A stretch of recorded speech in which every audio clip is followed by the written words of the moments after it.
Hola profesoras, compañeros pesados, amigas entrañables, edificios deprimentes, colaciones, cimarras, aburrimiento, hacinamiento, baños cerdos y largas horas. Esto es SAE, Sobreviví a la Escuela, donde pasamos lista a nuestro sistema educativo.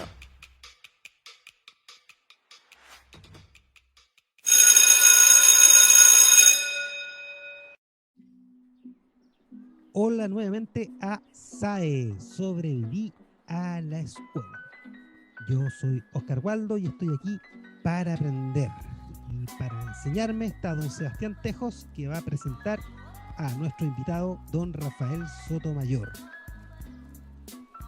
Usted sabe, y hoy partimos para conversar con Rafael Sotomayor, quien es profesor de Ciencias Naturales y Comprensión del Medio.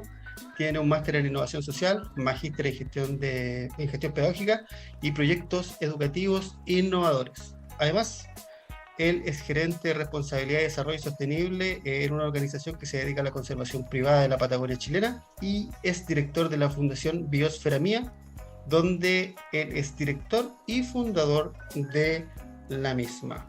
Así que hoy día en SAE, Sobreviví a la Escuela, vamos a conversar con Rafael Sotomayor. Bienvenido, Rafa. Oye, muchas gracias por el espacio, gracias por la invitación, querido Sebastián. Feliz de estar acá en Sobreviví a la Escuela, también soy un sobreviviente. Yo creo que todos pasamos por la escuela pública, así que eso ya nos da una de las medallas de honor en la sociedad. Sí, este programa se llama SAE Sobreviví a la Escuela porque hacemos varios ejercicios para recordar cómo fueron tus tiempos de escuela. Y la pregunta que hacemos a todos nuestros invitados es que, ¿qué anécdota o recuerdos tienes tú de la escuela Voy a retomar un poquito. La primera pregunta que hacemos en este programa es ¿cuáles son los recuerdos y anécdotas que recuerdas tú de tu tiempo de escuela en educación básica, educación media y después en estudio universitario? Partamos por básica. ¿Dónde estudiaste? ¿Con quién estudiaste? ¿Quiénes fueron tus profesores? Oye, qué buena respuesta y qué rico poder viajar a esos recuerdos. En básica, la verdad, yo si bien nací en Puente Alto, en la comuna Cabito, donde trabajamos a nivel territorial y yo me levantaba incluso en escuelas populares, me crié gran parte de mi vida en La Serena, en la cuarta región, y me tocó vivir en un lugar que se llaman Las Compañías. Las Compañías es como decir, no sé, acá en Santiago Bajos de Mena o Los Castillos, sectores bien popularmente y conocidos porque son peligrosos. Y estuve en un colegio que se llama, le decían La Zamba, ¿ya? Porque decían que te hacían bailar a charchazo. Y Ay, ay, ay. era súper peligroso, se llama San Bartolomé, le decían La Zamba porque te hacían bailar a charchazo.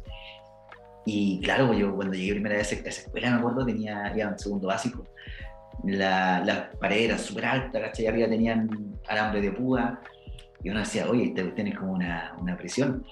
Y el primer recuerdo que tengo respecto a la básica, que es ese colegio precisamente, es como lo impresionante de una infraestructura tan grande y levantada específicamente como de buena primera para que los estudiantes no se escaparan, ¿cachai? Era como muy curioso, yo no entendía eso, no entendía como por qué un estudiante se va a estudiar, se va a estar escapando. Y ahí es cuando ya uno aterriza a una realidad muy distinta, en la cual existen obviamente niños con distintas realidades, con distintas vidas, con distintas necesidades, y finalmente sí, pues había muchos pollitos en fuga, estudiantes que de repente se escapaban por las ventanas, saltando en tercer piso, o tratando de romper algún alambre de púa para escaparse, para fugarse. Así que ese es como el primer recuerdo que tengo, no es el mejor recuerdo, un poco precario, y también recuerdo recreos en los cuales a nosotros, como éramos todos más bien sencillos, nuestras mamás nos mandaban fruta y teníamos que estar intercambiando, mis compañeros siempre les mandaban cebollas de colación. Entonces nos cambiamos un pedazo de cebolla por un pedazo de pepino y nos comíamos ahí como todo un picnic en los recreos, así que lo recuerdo con mucho cariño, y también de alguna manera fue el motor para involucrarme en todo lo que es la pedagogía.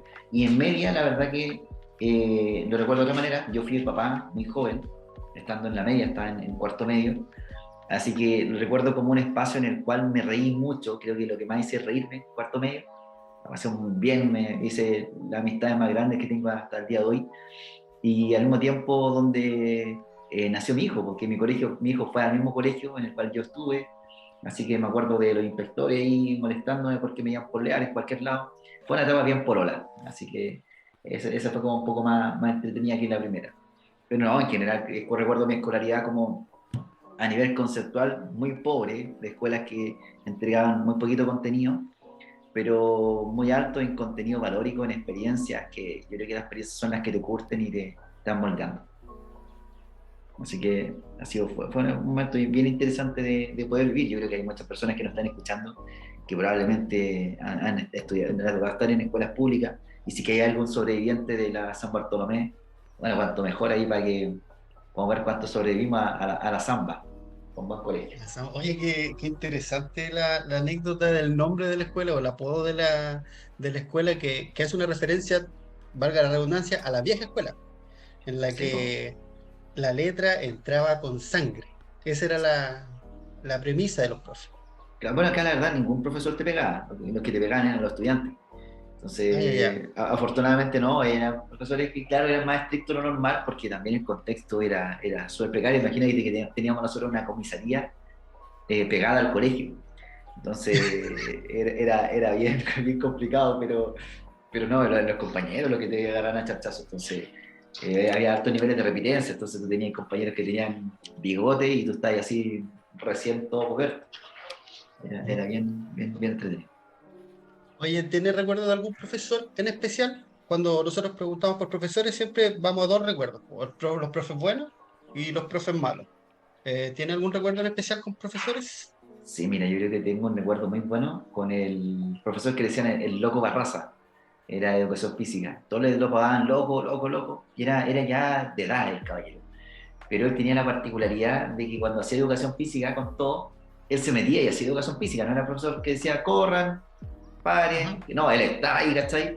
Y él era muy curioso porque implementó una escuela de esgrima con unos palos super kumas, todas pillados, te dejaban las manos todas malas.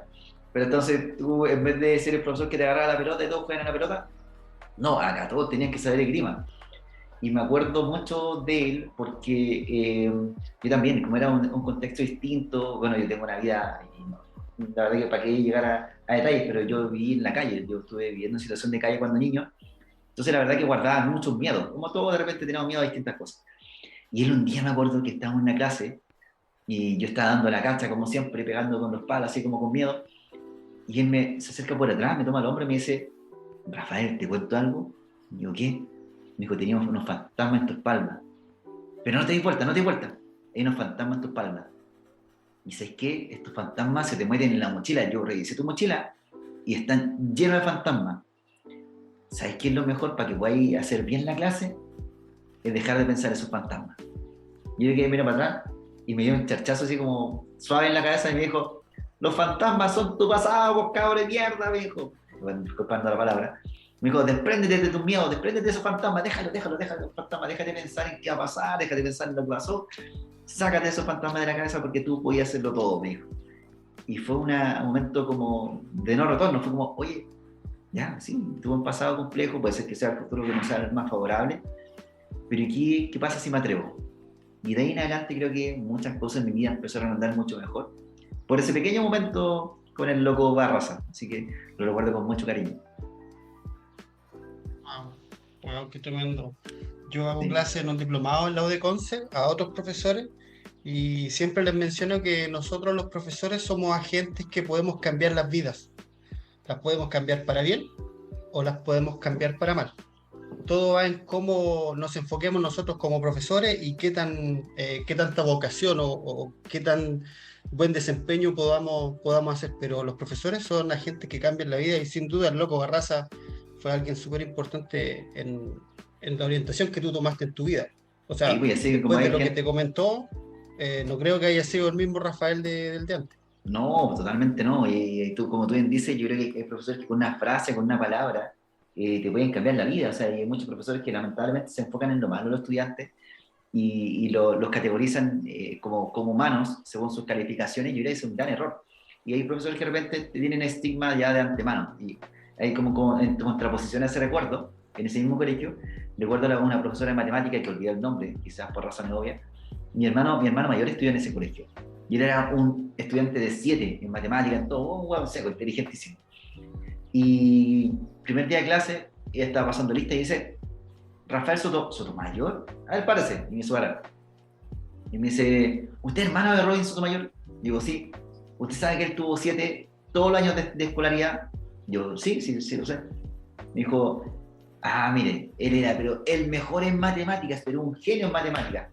Y yo contento, así, y me muestra la mano y me dice, pero este dedo no es igual a este dedo. Y yo quedé, Así que me dijo, puede ser que usted sea un burro en matemáticas. Toma asiento. Y desde ese momento fue como en primera clase, obviamente, una sensación como de aversión inmediata. Y de ahí en adelante sé que yo nunca he sido un estudiante muy bueno en matemáticas. Creo que también en parte por esa primera impacto, ¿cachai? Porque tuve que estar compitiendo, aprendiendo de manera poco grata, ¿cachai? Por competir con alguien más. En la escuela te hacen competir más que colaborar, entonces no fue grato el tema de matemáticas. Esa fue como la contraposición con la experiencia con el loco Barroso. Claro. Desde las corrientes de la psicología eso se puede llamar experiencias cristalizantes, experiencias que te paralizan y que de una u otra forma crean un filtro o una barrera con las personas con quien tienes que interactuar después, que en este caso sería la profesora de matemáticas. Wow, tremendo. Sí, pasa. Y más adelante en la media, ¿te acuerdas de algún profesor? Sí, me acuerdo de un profesor hermoso que se llama Marcelo. Él fue, yo creo que quien me inspiró a muchas cosas. Y era profesor de artes. Y era, pero un seco el hombre. Dibujaba, era como, no sé si te acordáis, o me le cae el carnet muy, muy profundo, pero el señor Lápiz, ¿cachai? Era, él, Julio. claro, tomaba un plumón, obviamente no un lápiz, pero un plumón, y dibujaba las figuras humanas, pero con una geometría, con una increíble. O sea, y tú le decías cualquier cosa y dibujaba caricaturas. Él trabajó también para empresas haciendo manga, como este tipo de anime japonés. El gallo era un sequísimo en estructura, en forma, hacía escultura, seco. Y yo ¿Tú siempre conociste al que hacía señor Lápiz? no lo conocí, no, y dije el paralelo, era como un señor lápiz, ¿cachai?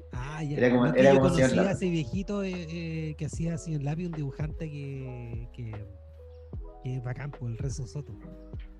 Sí, no, me imagino, pues, sí, me acuerdo cómo dibujaba y era mágico en la televisión, ¿cachai? Y este era así, pues, pero en el colegio, en contexto de escuela, ¿cachai? Adentro.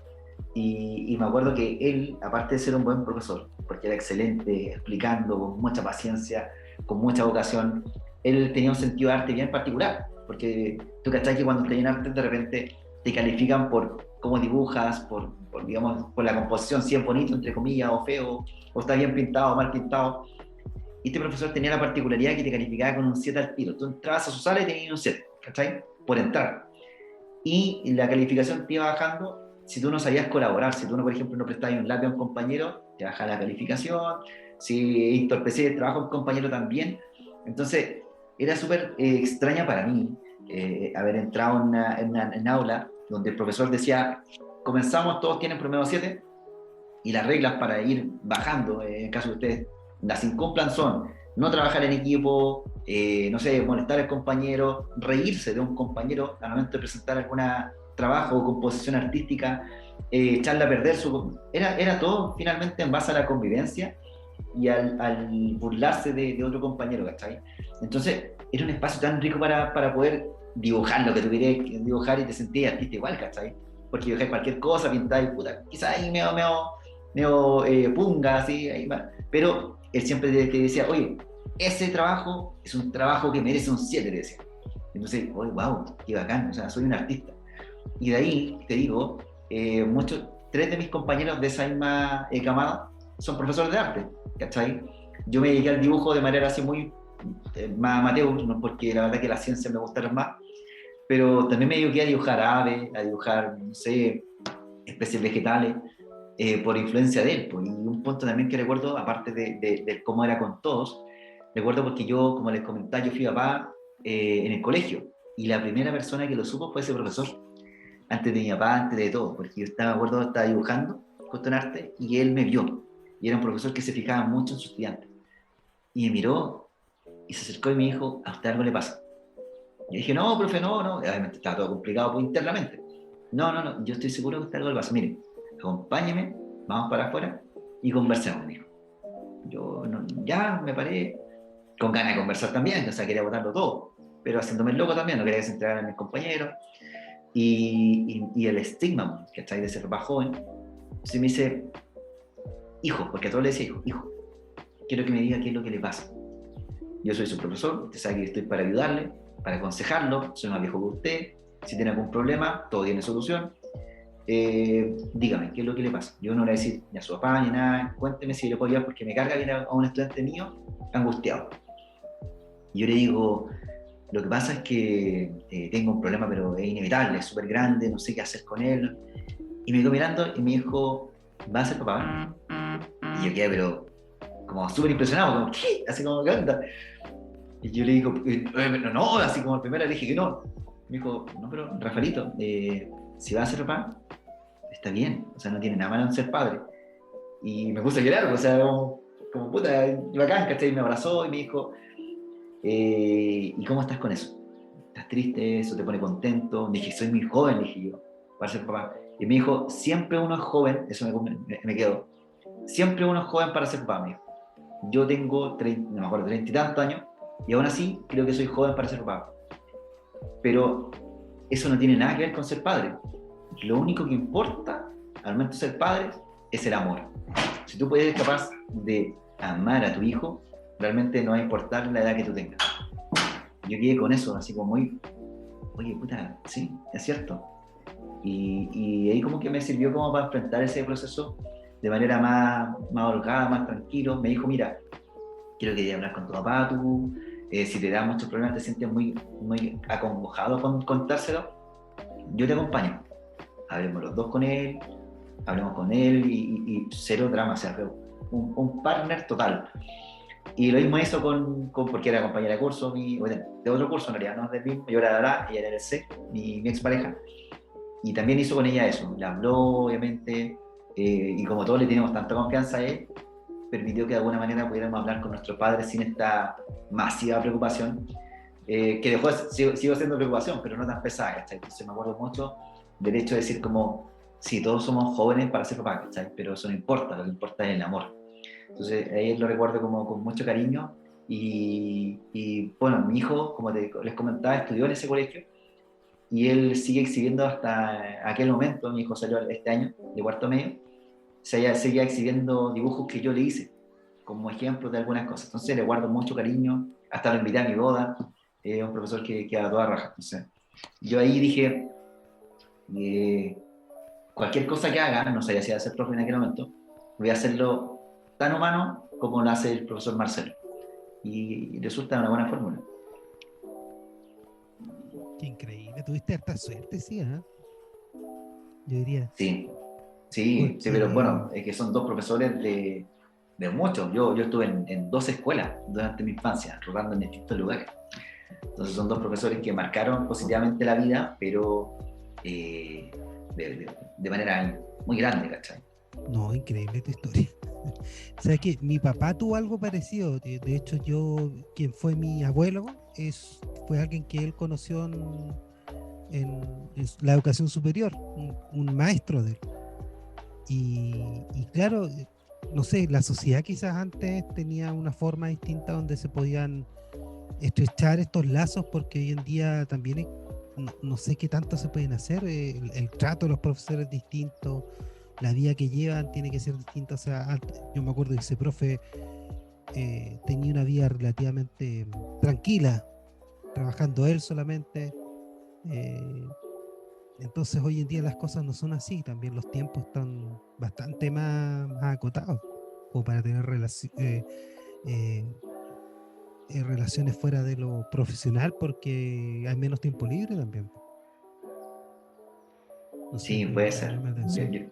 Yo en lo personal, cuando elegí ser profe, yo estudié psicología primero. Y cuando me tocó dar la práctica, estuve haciendo la práctica en un colegio, y dije, oye, pero acá esta tribuna, realmente es interesante ser psicólogo en un colegio, pero no es lo que me gusta, no tengo una tribuna tan grande como para conectar, para hablar con estudiantes, para hacerlos reír, para hacerlos pensar. No, tengo que ser profe. Y me retiré de psicología, así sin pensarlo, y me puse a estudiar pedagogía al año siguiente. Y da la casualidad que he podido imitar en el buen sentido muchos comportamientos del Loco Barraza, porque también me dijeron, mientras mis estudiantes me tenían un apodo, me decían el Flynn Loco, que este profesor, no sé, científico de la película Lluvia de Hamburguesa. Entonces me decían que yo era que era el Flynn Loco. Y entonces creo que también tuve parte, o tengo parte del Loco Barraza, pero también parte de mi profesor Marcelo. O sea, a mis estudiantes he estado con ellos en momentos muy complejos. Me ha tocado denunciar abusos, me ha tocado pelear con apoderados por distintos motivos. Me ha tocado apadrinar a 3 niños. A 2 de ellos tenía que llevarlo, incluso una de ellas a ginecólogo, al otro tenía que llevarlo a urologo. O sea, creo que la pedagogía cuesta por los tiempos, por la vida, y sobre todo cuando uno es papá, te cuesta más. Pero de repente no es necesario quizás que le dirigen la vida entera a un niño. Es una frase, es un espacio, es una oreja, una guata, porque uno piensa que escucha solamente por el oído, ¿cierto? Pero escucháis como con todo el cuerpo, es una disposición a... Y cuando te cachan así y se sienten que realmente tú les importas, yo creo que les cambia la vida en contextos donde muchas veces sienten que no le importan a nadie, ¿cachai? Entonces yo creo que los profesores sí cumplen, como decía anteriormente, sea un rol importantísimo en la sociedad, que lamentablemente no condice con muchas cosas, condiciones que tiene el maestro, pero pese a eso, no podemos olvidar eso, no podemos olvidar que estamos tratando con humanos, que somos humanos y que tenemos que humanizar también la educación y las relaciones humanas, ¿cachai? Yo creo que es un punto que a mi juicio y muy en lo personal lo he mantenido como un recuerdo también de mis maestros de vida que me enseñaron muchas cosas. Sí, de la mano de lo que nos cuenta un poco Rafa, claro, la pega de profe a veces se viste de varios roles. No es solamente el docente impartiendo una clase, sino que va mucho más allá. Pero Claro. también hay estas cosas que no hacen falta a los profes. Y que hoy en día, me voy a ir un poquito para allá, para ese lado, hoy en día están en la mesa estas demandas. Están en la mesa las demandas de infraestructura, de una mejor salud mental para los profesores, de mejores condiciones para el quehacer pedagógico, desde el ámbito tuyo, que tiene que ver con la ciencia, con el medio ambiente. ¿Cuál sería el ideal desde la infraestructura para mejorar la educación desde el sector en el que estás envuelto tú? Uy, ahí quizás sería un petitorio un poco largo, extenso. Yo creo que, mira, Sin pedir no hay engaño. claro, en términos de ciencia se refiere, no es ningún secreto que de alguna manera la gente está muy enajenada a la ciencia. No las comprende, no las valora, no les gusta mucho, y es precisamente porque de alguna manera la ciencia se explica de manera muy científica, ¿cachai? Mira cómo suena. Pero a qué me refiero con esto es que tiene un lenguaje complejo, tiene un acercamiento que está más bien desde el conceptual, más desde el quehacer, desde el practicar, y es por eso que, y no cuenta bien los relatos, ¿cachai? No es un buen cuento.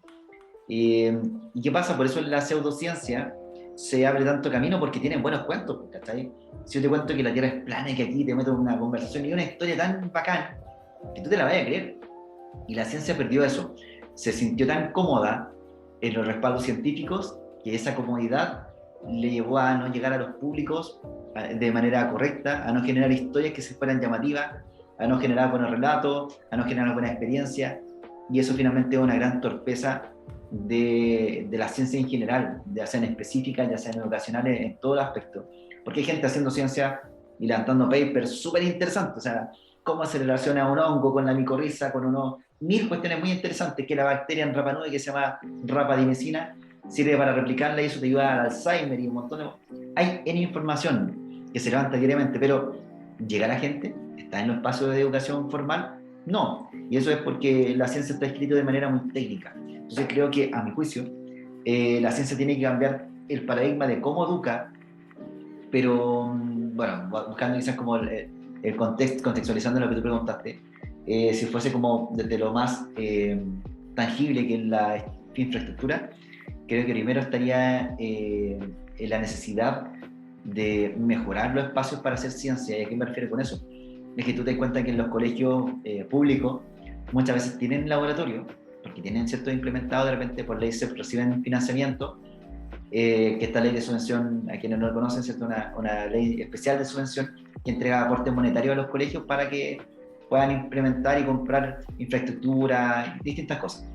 Pero los colegios de repente tienen laboratorio. El punto es que no saben cómo manejarlo. Entonces, y no saben qué pedir, no saben cómo implementarlo. Y de repente estas empresas que prestan servicio y no sé, te llenan de un montón de manuales y un montón de maletines con ciencia, entre comillas, no capacita bien a la gente o no le entrega lo mejor que según las necesidades de los niños. Entonces, creo que en primera, de buena a primera, debería existir un estándar de qué es un laboratorio, de para qué vamos a usar ese laboratorio. ¿Ese laboratorio se condice realmente con el currículo o no? Eso yo creo que es una pregunta súper importante porque realmente no tiene ninguna conexión. Y qué tan capacitado está el maestro para utilizar ese entorno, ¿cachai? De formación. Porque si no, quedan como visitas aisladas, como cuando tú decís, oye, hagamos una visita pedagógica, no sé, al MIM, y los niños van, la pasan bien y qué rico, ¿cachai? Pero ¿le queda algo de esa experiencia? No. Entonces yo creo que primero, antes de cualquier cosa, antes de cualquier cambio, es necesario hacer como una reflexión, a mi juicio, de la pedagogía en ciencia, de en qué está la ciencia, de cómo pretende comunicar, de cuáles son sus objetivos, cómo vamos a medir esos objetivos, de miles de elementos que están ya más bien en el ámbito del pensamiento. Y después de pasar a esa reflexión, ver cómo podemos lograr ese objetivo a través de elementos materiales como un laboratorio, como lo que sea, ¿cachai? Y entonces yo creo que eso es lo primero. Lo segundo es que creo que la formación universitaria de los profesores de ciencia realmente es muy excesivamente básica. Y no es que un profesor de ciencia tenga que salir hablando sobre física nuclear, para nada, pero sí debería salir con los conocimientos mucho más acabados respecto a qué es ciencia y a cuáles son los fenómenos de la vida o del universo antes de ir y pasarse y estar enfrente a un niño. ¿Y por qué lo menciono? Porque a mí me tocó acompañar prácticas de nuevos profesores noveles de ciencia, y ¿qué hacían cuando no tenían una respuesta? Se enojaban, ¿cachai? Y hacían callar a los niños, y oye, no, es que ¿por qué pregunta eso? Si aún no llegamos, no, eso te lo voy a decir en la próxima clase, respuesta que nunca llegaba. No, hicimos el libro era más seguro para ellos, el espacio seguro de formación, página tanto, ya, porque te la conocí, viene con una actividad lista. Entonces, creo que esa falta de formación docente, estoy hablando de la ciencia, ¿cierto? Te pasa la factura en distintos comportamientos que puede tener el docente en el lugar, ¿cachai? Entonces creo que hay que fortalecer también la formación inicial del docente. Le falta evidentemente tener un acompañamiento en las clases, porque una cosa es la teoría, otra es la práctica, ¿cachai? Y ahí también faltan muchas más prácticas progresivas, creo yo, que debería uno tener desde quizás el primer año, al menos quizás contemplativas, antes de intervenir en un aula, pero falta más práctica, no podéis dejar eso hasta el final, ¿cachai? Porque realmente hay muchos profesores que me tocó bien en la carrera, que al momento de las prácticas decían, yo no sirvo para esto, y abandonar la carrera. Entonces tú decís, pero ¿para qué estás perdiendo 3 años si no, o sea, mejor ver antes, ¿cachai? Si realmente ese contexto te gusta o no, o te hace sentido para poder vivirlo o no. Y creo que también ahí es necesario trabajar en el tema de los implementos, no solamente a nivel de colegio o escuela, sino que también los implementos para los niñeces, ¿cachai? Porque pasa mucho en ciencia que tú necesitas distintos elementos bien específicos, guantes de protección, antiparras, mil cuestiones, y a veces le cargan la mata a los apoderados, ¿cachai? Y la bata blanca y todo. Y puta, si no tienen plata, ¿qué así? Lo excluís, ¿cachai? ¿Y cómo están los elementos de protección? ¿Y qué va a pasar con ellos? Hay miles de peros. Entonces creo que, y también, bueno, el tema metodológico, porque la ciencia, uno piensa que es más bien para eruditos, y es más bien para espacios como un laboratorio, cuando ciencia hay en todos lados. Si tú tenías un vaso de agua en una sala y se termina evaporando, tú perfectamente podrías trabajar en eso. Entonces, ahí es parte también de la formación docente. Hace falta ingresar más metodologías del aprendizaje. Metodologías como, no sé, del cambio conceptual, metodologías como el tema de la ecología de la naturaleza, metodologías como, no sé, tree division. Hay pero una cantidad de metodologías que son locas, muy entretenidas, y que con una piedra y con una buena pregunta tú puedes abrir un espacio de formación sumamente interesante. Entonces, creo que raya para la suma, hace falta primero reflexionar respecto a el tipo de pedagogía que vamos a tener que desarrollar. Se va a ser basado en experiencia, va a ser basado en fomentar el pensamiento crítico, ambas a la vez, mil cuestiones más. En torno a eso hay que definir ya de qué manera se va a bajar esto, cómo vamos a formar a los profesores para que puedan cumplir su cometido, porque no sacamos nada con decir nuestra pedagogía tiene que ser ligada a tal cosa, si no vamos a tener buenos formadores para eso. Hay que invertir evidentemente en infraestructura, en tecnología, para mejorar digamos, la experiencia de las niñeces. Hay que quizás cambiar un poco este paradigma de medición en base a notas, porque las ciencias no son exactas, no existe en ningún lado ciencias que sean exactas, todos son aproximaciones, entonces hace falta cambiar esto. Y otro punto, quizás ya más bien cultural, hay que cambiar el concepto de científico, porque igual, nosotros nos tocó hacer un trabajo para ver cuál era como el pensamiento o este paradigma de científico, y la mayoría de los niñeces dibujaba a un hombre, que hasta hay un concepto muy masculino de la ciencia, con bata, muy científico, muy académico, y viejo. Entonces, un científico puede perfectamente ser un niño o una niña. Entonces, también hay que hacer como un cambio cultural respecto a qué es la ciencia, que nos involucra desde, oye, el champú que estáis usando, hasta la manzanilla que estáis tomando, y te abre como todo un espectro de cuestionar la vida, cuestionar lo que consumes, por qué lo consumes, cuándo lo consumes, y te permite ser un mejor consumidor y un mejor cohabitante en el planeta. Y por cierto, en tema de términos ambientales, evidentemente la ciencia no puede olvidar que dependemos de un ecosistema. Pero a mí lo que pasa con educación ambiental, creo que no solamente la ligo en la ciencia, yo creo que debería ser algo transversal, algo que, por ejemplo, desde el lenguaje se abordara en lectura, que tuvieran un componente basado en el mar, en el océano, en el bosque, que no sé, en artes pudieran cantar algunas entonaciones respecto al medio ambiente, que en matemáticas tuvieran, o sea, un huerto urbano en el colegio donde pudieran trabajar área, perímetro, volumen y un montón de las cuestiones. O sea, yo creo que la ciencia es un espacio muy acotado. Un medio ambiente, yo creo que abarca con todo, porque es cómo nosotros nos relacionamos con nuestro entorno natural, con nosotros mismos, y cómo nos dejamos de enajenar con lo que nos rodea, ¿cachai? Entonces, yo creo que hay que hacer esa distinción. Ciencias naturales no es igual a medio ambiente, porque el medio ambiente debería ser algo que estuviera presente en la vida de todos, porque todos habitamos el planeta de distintas maneras, independientemente si seas ingeniero en minas o seas un diseñador gráfico. La naturaleza está ahí presente en los componentes que estés usando, en los elementos que tú consumes, y por tanto debería estar consciente de aquello. Entonces, ahí deberían existir ramas de educación ambiental en todas las universidades, en todos los colegios, para finalmente generar como una masa crítica consciente de su quehacer, y también que promueva la participación desde los distintos niveles de conocimiento y distintas disciplinas para encontrar soluciones al cambio climático, que es lo que más nos preocupa actualmente. Muy interesante lo que decías. Sabes que tengo una pregunta / comentario respecto de esa unión de incluir ya como educación cívica, digamos, el tema del medio ambiente. Es algo que combina ciencia también, porque los argumentos de por qué hacerlo tienen que ver con la ciencia, pero también con el sentirnos como comunidad, como parte de algo. Eso atenta contra el nivel de individualismo que se promueve en todos lados. No existe esa conciencia de que estamos todos en el mismo planeta y que todos respiramos, estamos respirando el aire de hace millones de años, que creamos ese aire de un poquito después de los dinosaurios, digamos, el aire que estamos respirando ahora, y queremos que las otras generaciones también tengan algo que tomar. Y encuentro que también como el tema de la conciencia de que la ciencia es algo de hoy, que no se puede separar de la convivencia humana, la ciencia, porque es lo que nos justifica más o menos un comportamiento que te diría ir en ese sentido. También la ciencia se ha tratado de ver como algo grave también, como algo que no tiene, que algo está separado. Y a mí me ha pasado que yo le he enseñado matemáticas a niños y que siempre tienen el prejuicio con las matemáticas. Yo digo, todas matemáticas. ¿Te gusta escuchar música? Sí. Tú sabes que la matemática es música, y empieza uno con la escala pentatónica, no sé. O todo lo que tiene que ver con la vida. Imagínate que tú vas a comprar. ¿Te gustaría comprarte un helado? Sí. Ya, pues imagínate que yo te paso 100 pesos o 300 pesos, me tienes que dar vuelta. O sea, tiene que ver con la vida también, pues.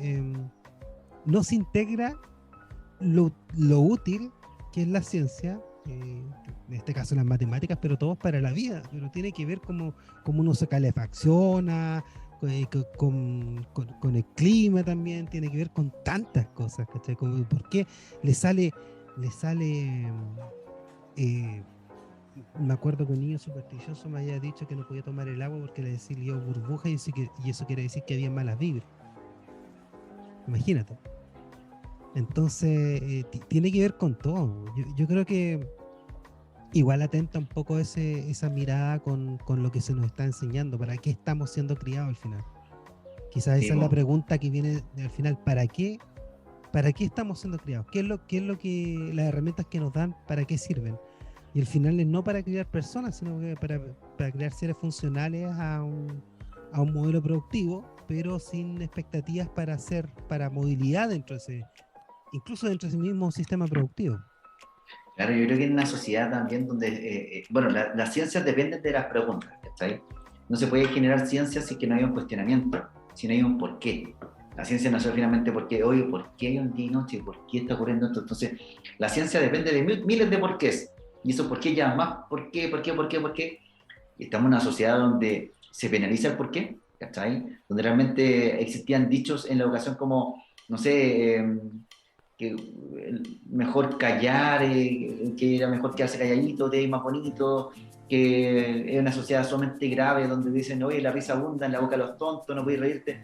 Entonces, es una sociedad que de alguna manera penaliza el cuestionamiento, ¿cachai? Porque tenemos que obedecer las reglas, porque, no sé, en ideología judeo-cristiana te dicen que no podéis cuestionar ciertos elementos, porque la sociedad de alguna manera te dice que no podéis cuestionar otros. Entonces, si estás truncando la necesidad de una persona a generarse preguntas en general, evidentemente no va a haber un pensamiento científico, ¿cachai? Porque ¿para qué voy a plantearme una pregunta cuando me van a decir, oye, las preguntas son tontas? O la gente de repente dice, voy a hacer una pregunta tonta, y ya parten al tiro penalizando la pregunta, ¿cachai? Entonces, existe una lejanía con las ciencias porque se tiene esta mala creencia de que cuando uno no sabe algo, lo desconoce, tiene una pregunta, es tonto, ¿cachai? Y eso es súper grave porque no permite realizar un buen ejercicio respecto al pensamiento científico. Y por otra parte, creo que la ciencia también está, como bien lo decías tú, ¿cierto? Es muy grave, ¿cachai? Es muy grave, es muy alejada de lo cotidiano, cuando realmente tiene que ver con todo. Uno usa un plumón. Bueno, ¿qué es el componente plumón? Uno usa pasta dental. Bueno, ¿por qué usar el dentrífico? Desde el dentrífico que usamos hasta... Todo finalmente tiene un componente científico, ¿cachai? Que poder analizar. Si la gente realmente entendiera, y la ciencia también tiene un componente que enseña que es la naturaleza. Y la naturaleza nos muestra que la única forma de poder sobrevivir a los desafíos más grandes y a través de la cooperación del motorismo. Pero nos centramos en una sociedad que es altamente competitiva, ¿cachai? Tú competís por las notas, tú competís por quién es más bonito, tú competís por quién es más popular, porque quién va a tener más plata, porque, oye, tú cuando ves una profesión para estudiar, dices, oye, voy a ver cuánto es lo que va a ganar esto, quién gana más plata. Y existen círculos así. Cuando te juntáis con ex compañeros te preguntan lo primero, así como, ahora que es profe, te cuentan, oye, yo soy ingeniero en tal cosa y estoy ganando 3,5 palos en tal cuestión, y tú, ¿qué estudiaste? Soy profesor. Ah, y es como, puta, te dan un pésame. Ah, tú soy profe, uy, aguante. ¿Cachai? Y te dan como, al tiro, como, te estigmatizan como que tu vida realmente fuera una maraña de complejidades. Y no deja de ser así, hay muchos desafíos en ser docente. Pero creo que esa naturaleza, esa mala naturaleza de competir, esa mala naturaleza del exitismo, ¿cierto? Nos lleva a tener falsas ilusiones respecto a qué es la vida, ¿sabes? Y la ciencia tiene ese componente bonito que de alguna manera te puede enseñar y le puede dar luces a las personas cuando tú las educas, que precisamente la naturaleza te enseña a compartir, ¿cachai? A respetar, a entender que cada elemento, cada persona y cada animal o a planta tiene un motivo de estar acá. Te hace valorar la vida, te hace pensar más profundamente en qué es vivir y por qué estamos viviendo. Y esas preguntas son las que son sumamente necesarias, es decir, oye, ¿por qué vivo? Oye, ¿por qué estoy educándome acá? Son preguntas que deberían hacerse los niños todos los días y nosotros como adultos también, oye, pero ¿por qué estoy en esta oficina? ¿Cachai? ¿Me hace sentido, no? ¿Cachai? Entonces, yo creo que los cuestionamientos de repente se ven mal mirados y ahí deberíamos cuestionarlo todo. Y la ciencia se basa en eso, en cuestionarlo absolutamente todo. Pero no olvidamos, porque la sociedad también te enseña y que pregunta es pavo, que el que se equivoca es pavo, y la ciencia tiene todo de equivocación, todo es por ensayo y error, ¿cachai? Entonces, si tú no te atreves a equivocarte, difícilmente vas a aprender ciencia, porque acá cualquier experimentación te puede salir como las pelotas, ¿cachai? Y después y la ciencia te lo muestra, hay muchos científicos que han llegado en base a miles de errores a encontrar algún elemento que ha sido útil para la humanidad. Entonces, si no estás dispuesto a equivocarte, si no estás dispuesto a cuestionarte, difícilmente puedes enseñar ciencia. Entonces, requiere todo un cambio cultural bien potente para que la ciencia de alguna manera pueda enseñarse de forma efectiva en la sociedad. Y un punto muy cojo que tiene la ciencia aparte de todo esto es que es poco inclusiva, es muy poco inclusiva. No hay ningún texto, por ejemplo, en braille, hay muy poco, ¿cachai? En braille. Hay pero muchas patas cojas en torno a la inclusión de ciencia, naturaleza, no sé, visita a bosque, los parques nacionales no tienen ninguna, o sea, no están adecuados. Hay muchos patas cojas en la ciencia que nos podríamos perfectamente enfocar en aquello. Yo creo que no es lo ideal a través de la conversación, pero sí es importante quizás que profes nuevos que se quieren dedicar como a la ciencia tengan súper en claro que pueden enseñar ciencia con una piedra, pueden enseñar ciencia en un laboratorio, pero lo que no pueden olvidar es que la ciencia tiene un objetivo, que es promover el conocimiento de las personas y promover el pensamiento crítico respecto a la vida en general. Entonces, no sé, yo amo la ciencia, me entienden un montón y lo importante es hacerlas chistosas, ¿cachai? Hacerlas bien amigables, cercanas, que los cabros se caguen de la risa, porque las emociones también son importantes, porque ¿cachai? Tú cómo te sentías en la sala, finalmente se aprendió o no. Entonces, yo creo que los profes no se pueden olvidar tampoco del sentido del humor, de reírse de los niños, reírse de ellos mismos, reírse de todo, ¿cachai? Porque así es más o menos ese proceso. Bueno, el aprendizaje se da básicamente cuando nosotros podemos generar emociones en los estudiantes. Cuando nosotros generamos emociones, hacemos que se activen tres campos en el cerebro, que son la atención, la memoria y la motivación. Y este último es el ingrediente principal para generar aprendizaje, motivar a nuestros estudiantes. Hoy en día lo podemos hacer a través de diferentes tecnologías. Esa es más o menos la postura que tengo yo respecto a cómo se debería educar, el aprovechamiento de las nuevas tecnologías para poder acercar no solamente la ciencia, el idioma, la literatura, la historia, la música, las matemáticas, para poder generar un mejor ambiente y una escuela agradable a los estudiantes. Lo podemos hacer a través de las tecnologías. Oye, Rafa, vivimos en el año 2022, que es una época súper crucial para la ciencia. Prácticamente estamos en un punto casi de no retorno respecto al cambio climático y tú fundas Biosfera Mía. ¿Cómo nace el ser fundador de esta fundación? ¿Cómo nace? ¿A qué se orienta? ¿Y qué es lo que hacen finalmente para que la gente que nos escuche sepa un poco de qué es Biosfera Mía? Mira, nació como una apuesta con unos estudiantes. Mira, yo trabajaba en aquel entonces en Los Espejos, en el colegio Nano Alguien Maipé, un colegio que le decían el isoform, me acuerdo yo, los profesores, porque tenía como 99,9% de vulnerabilidad, o sea, era pero muy vulnerable. Y en ese colegio cuando yo llegué, el laboratorio estaba lleno de polvo, el laboratorio no se usaba nunca, tenían un telescopio también, todo roto, bueno, está en las partes, pero estaba desarmado. A los niños les importaba un carajo la ciencia, la verdad, porque también tenés que entender que en un contexto vulnerable hay primeras necesidades que evidentemente están antes de cualquier otra cosa. O sea, tú no puedes llegar y decir, oye, reciclemos porque reciclar es importante para la naturaleza. Me importan tres pepinos, ¿cachai? O sea, evidentemente voy a buscar lo más económico, porque eso significa que puedo tener comida y puedo hacer un montón de otras actividades que están ligadas a las necesidades más básicas del ser humano. Entonces, es súper importante, bueno, me dejamos un poco el tema, pero identificar el contexto donde uno está para hacer ciencia. Pero bueno, retomando el tema de cómo nació. Y en ese contexto fue que fue desafiante iniciar el espacio, abrir un nuevo laboratorio, creamos un club de ciencia, después de hacer muchas dinámicas y muchas cuestiones locas, por eso me decían mi plin loco allá, hicimos un montón de experiencias entretenidas, experimentos, una sala de muestrario. O sea, los niños quedaron fascinados como con la magia de la ciencia, ¿cachai? Que parecía algo mágico. y después explicarles qué había como el secreto del mago, cada detalle de eso y cómo se relaciona con los fenómenos, les encantó. Y así, me la pasé, yo creo que 6 meses, pasando desde kinder hasta octavo, con un carrito como de feria, ¿cachai? Digo, como supermercado, lleno de cuestiones materiales y iba a hacer experiencia a cada sala, obviamente contextualizando las edades, pero para que cacharan como este mago, y me creían que era como Mandrake, ¿cachai?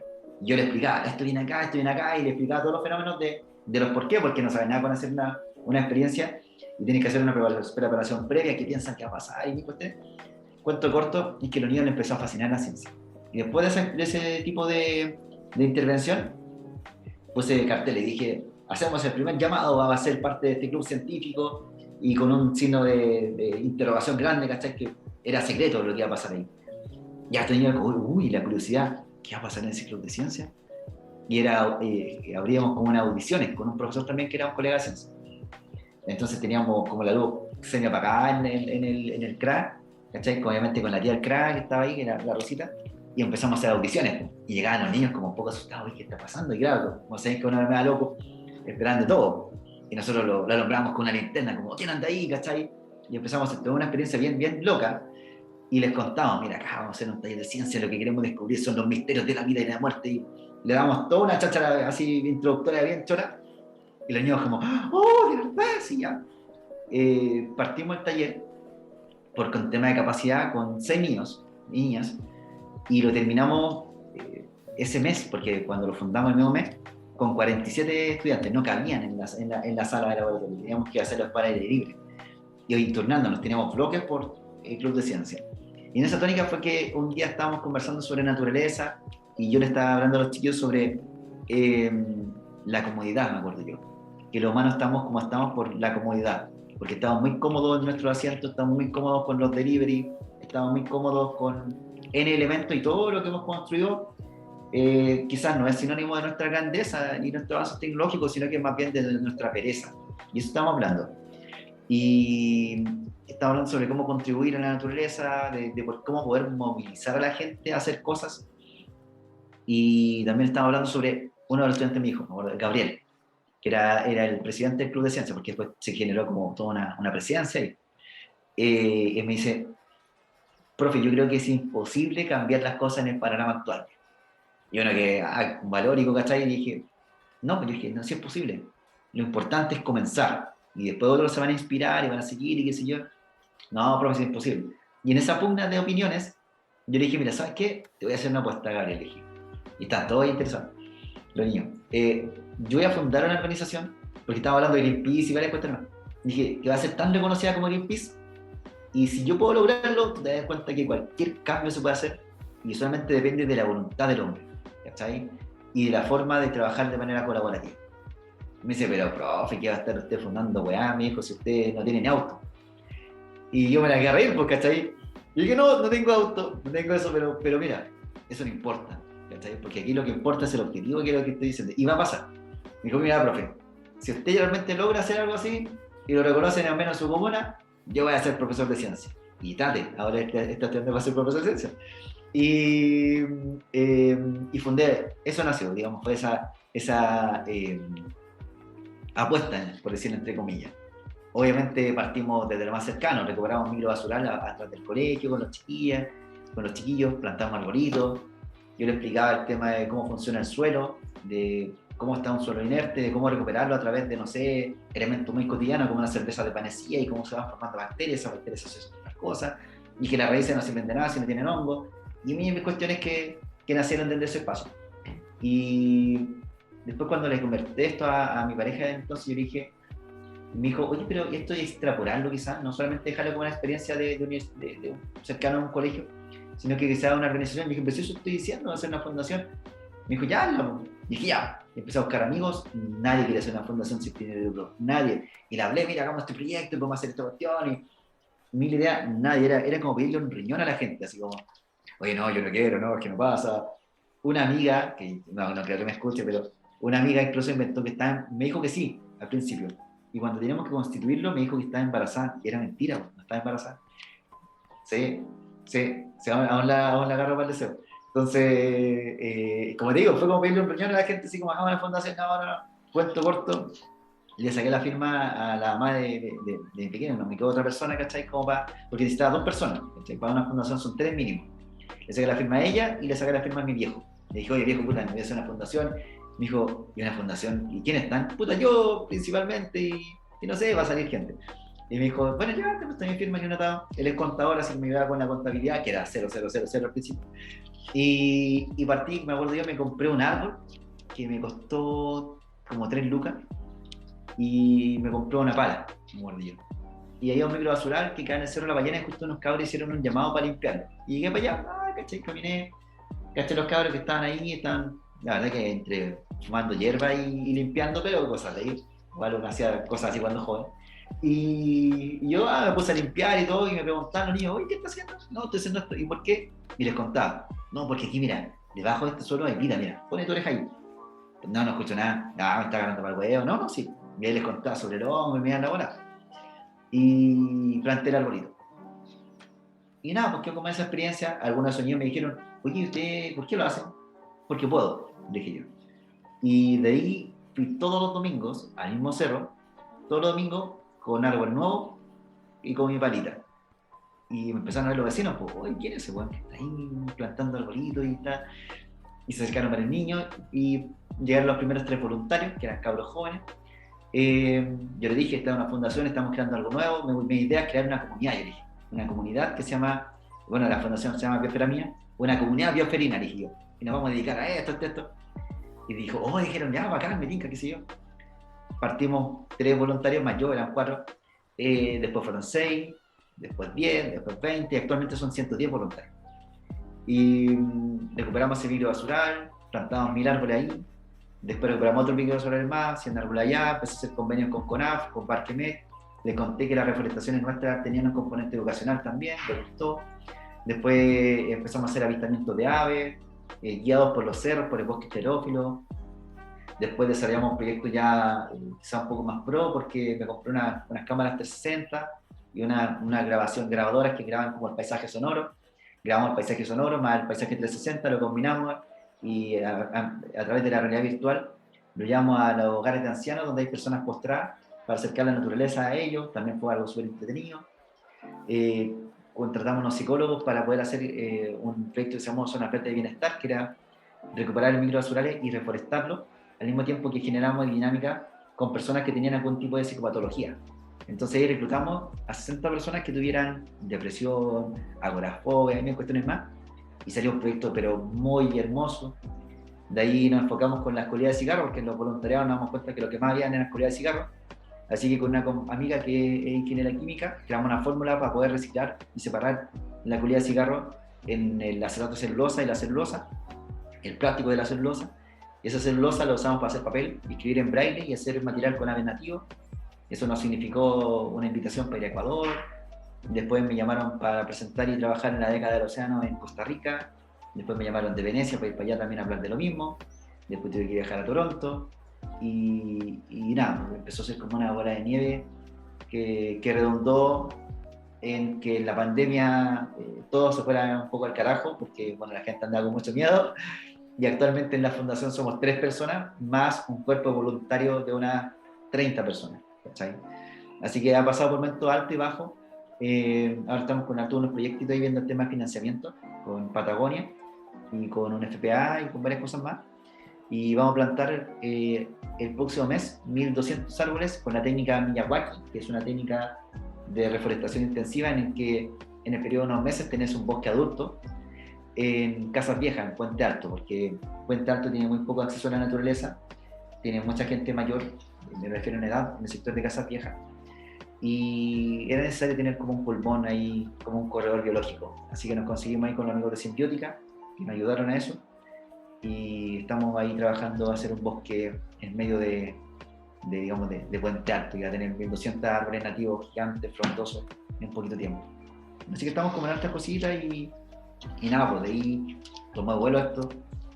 Un día buscando financiamiento para Biosfera Mía, tuve que ir a tocar una puerta, que es la oficina que estoy ahora, y me tocó que me recibió Felipe Escalona, que es mi jefe, y le conté lo que hacíamos, y que necesitaba 500 lucas mensuales para un proyecto específico. y me dijo, le gustó como la historia, y me dijo, no, yo te quiero contratar a ti. Voy a donar esa weá, me dijo, sí, pero es porque eres muy choro. Pero te quiero a ti. Te voy a contratar a ti, te voy a trabajar conmigo. Cuento corto, soy gerente de responsabilidad social en esta empresa. Me tuve que tomar un diplomado para eso, un montón de cuestiones. Me vinculo con las comunidades, me toca viajar cada mes a la Patagonia para poder establecer protocolos de conservación de distintos predios que estamos conservando en Aysén, en Isla Magdalena, en distintos lugares, que eso es lo que me dedico en este empleo.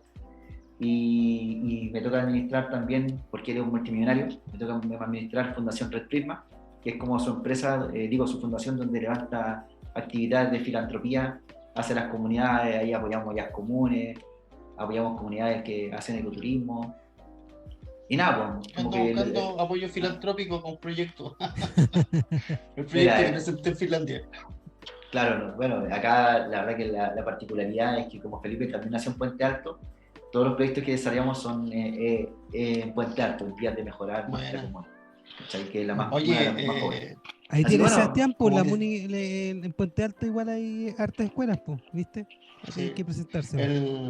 Oye, como decía el Oscar, he tenido harta suerte, Rafa, en esta búsqueda de tratar de cambiar un poco el mundo y tu bandera de lucha que es el medio ambiente, porque no es fácil para todos. No es fácil para todos esta lucha o el levantamiento respecto a, a tratar de hacerlo visible, ¿cachai?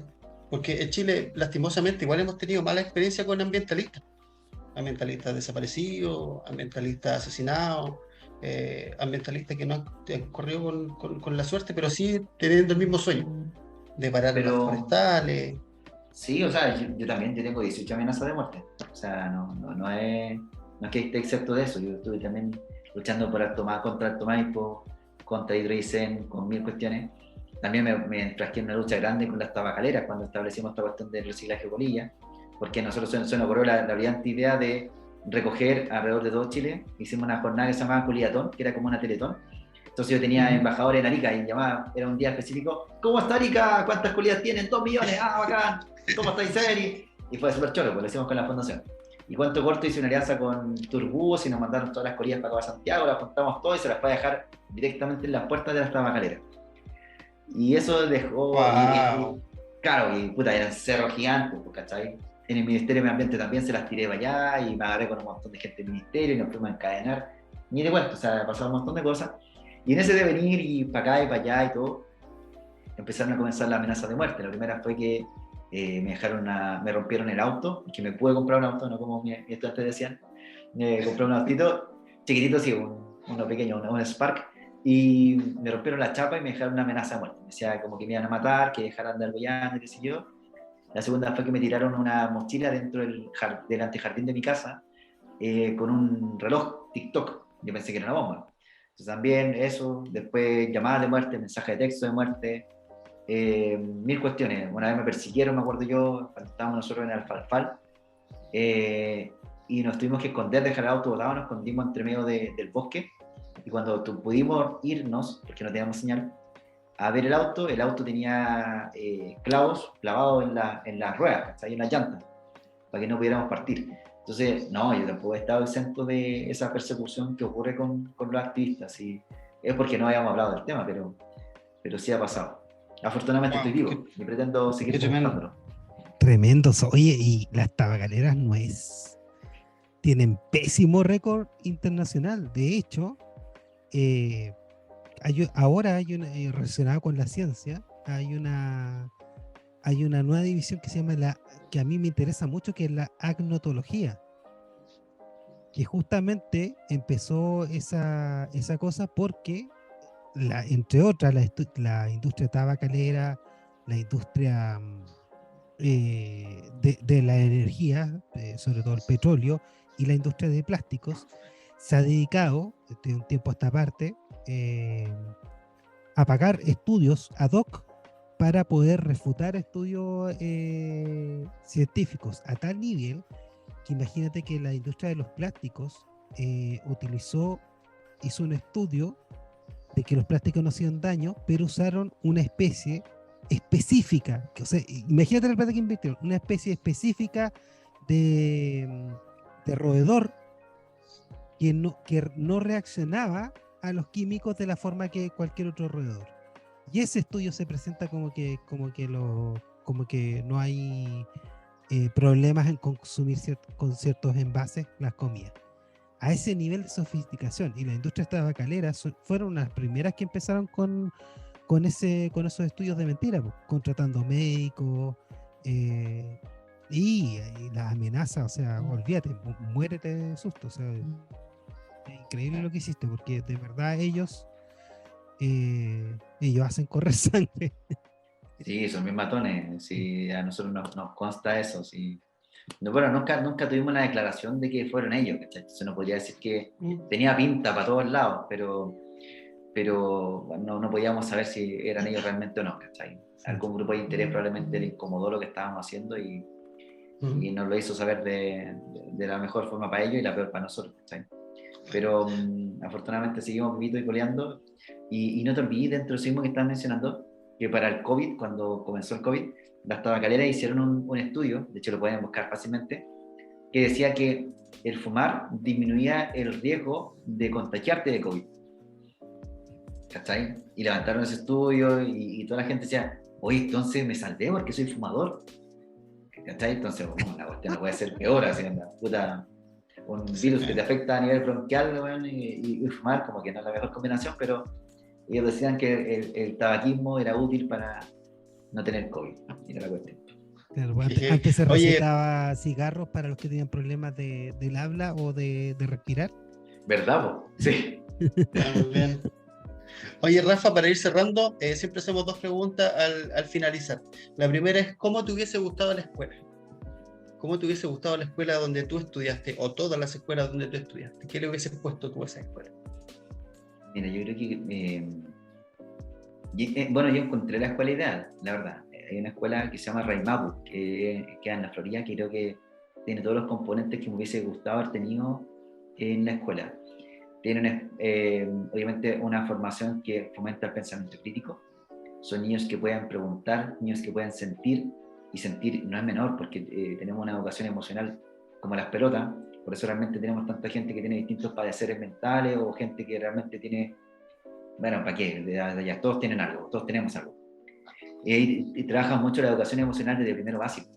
Entonces, socioafectiva, trabajan la colaboración, trabajan con otro sistema de notas, tienen huertos, tienen compostera, tienen yoga, tienen un entorno de un espacio que se llama espacio de calma con fotografía de todos los padres para que los niños que están muy descompensados puedan sentarse, meditar y sentir y sentirse. Les enseñan a identificar emociones de los demás, enseñan filosofía desde segundo básico, tienen toda una formación que yo creo que de alguna manera permite no solamente desarrollar las competencias que actualmente se desarrollan, que son como para este adulto que va a desenvolverse en una vida laboral, sino que para ser unos buenos humanos, ¿cachai? Y ese hecho, una vez lo escuché yo cuando dijeron, nosotros formamos humanos, para que sean buenos humanos. Y dije, esa es la clave.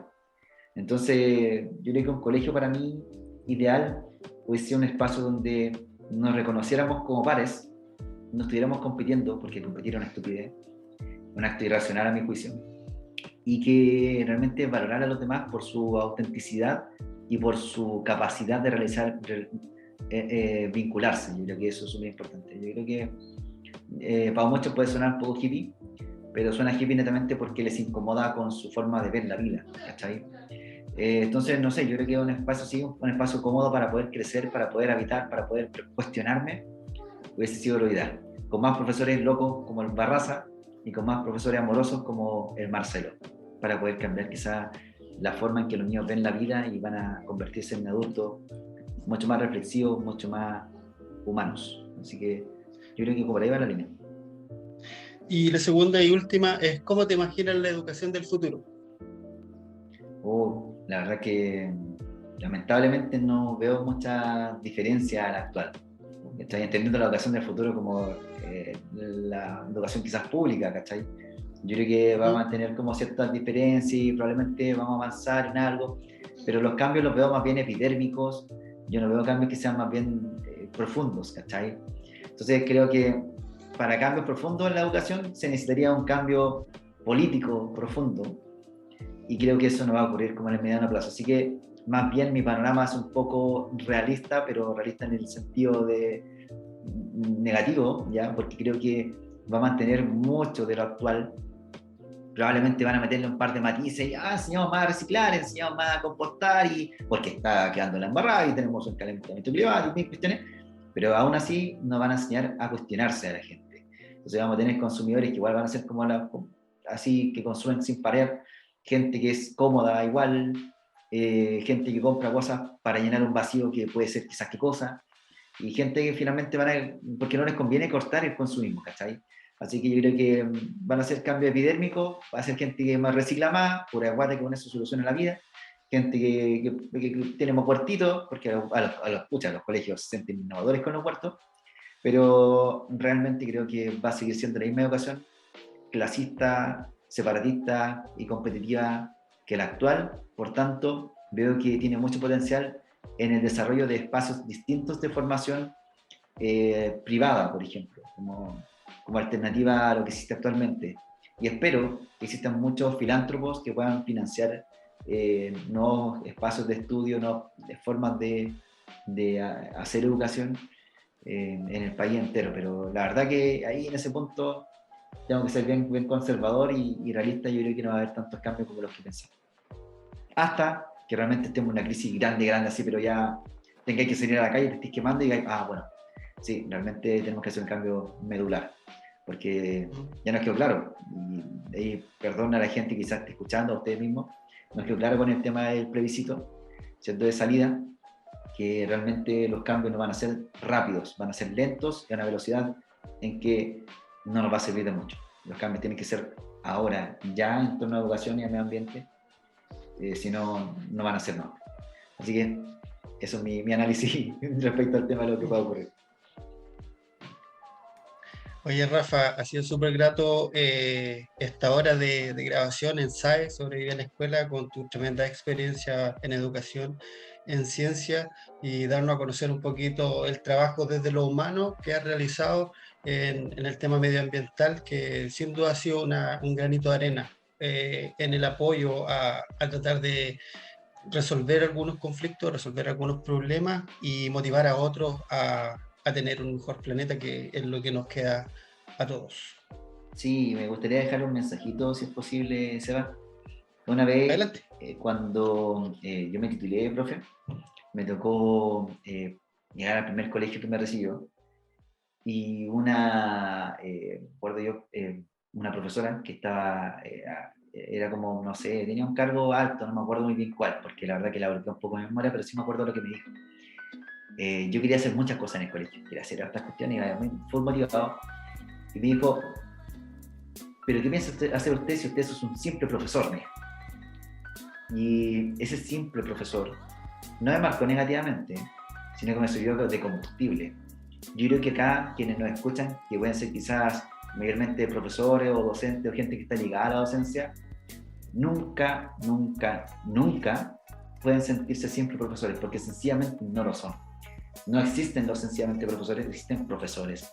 Y el profesor es una persona que tiene un alma de niño, por tanto, no va a decaer en torno a cualquier tipo de obstáculo que pueda tener la vida. Somos personas que yo creo que tenemos un componente valórico tremendo los profesores, somos muy aguerridos. Yo creo que somos el cambio que viene a ser el futuro. Y mi mensaje, la verdad, que es que si eres profesor, o sea, estudiar pedagogía, realmente nunca te sientas como que fue una carrera chiste o lo más sencillo. Es sumamente desafiante, es un desafío tremendo, constante para contigo, con un montón de cosas. Requiere constantemente estar formándote, aprendiendo de ti, de los estudiantes, de todo lo que se mueve. Requiere darte cuenta que tú no eres el conocedor de la verdad o el que maneja la verdad, o el que no. Requiere ser humilde.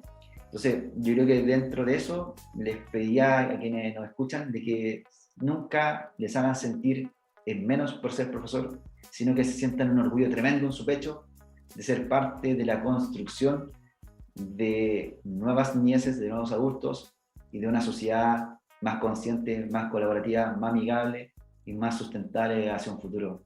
Que lo único que vamos a dejar finalmente nosotros y cualquier persona van a ser nuestras acciones. Y nosotros como profes tenemos la posibilidad de hacer muchas acciones en lo cotidiano. Entonces tenemos una fortuna mucho mayor que cualquier otro profesional. Así que eso, a sentirse orgulloso de ser profe, a vibrar con la docencia, a apoyarnos entre profesores, a no estar con el codo pegándonos con el lado para destacar, sino que a abrazarnos, cuidarnos, contenernos y buscar el bienestar común como profesores, que finalmente está ligado con nuestros pequeños y pequeñas. Así que eso quería decir antes de terminar, queridos amigos. Muchas gracias. Oscar, te muteado. Tremendo mensaje y tremenda experiencia en realidad la tuya. Muy buen aporte, en realidad. Sí. Gracias, chiquillos, por la invitación. Súper aporte. Así que aquí termina un nuevo capítulo de SAE, Sobreviví en la Escuela, con Rafael Sotomayor, que hablamos sobre medio ambiente, ecosistema y ciencias. Adiós.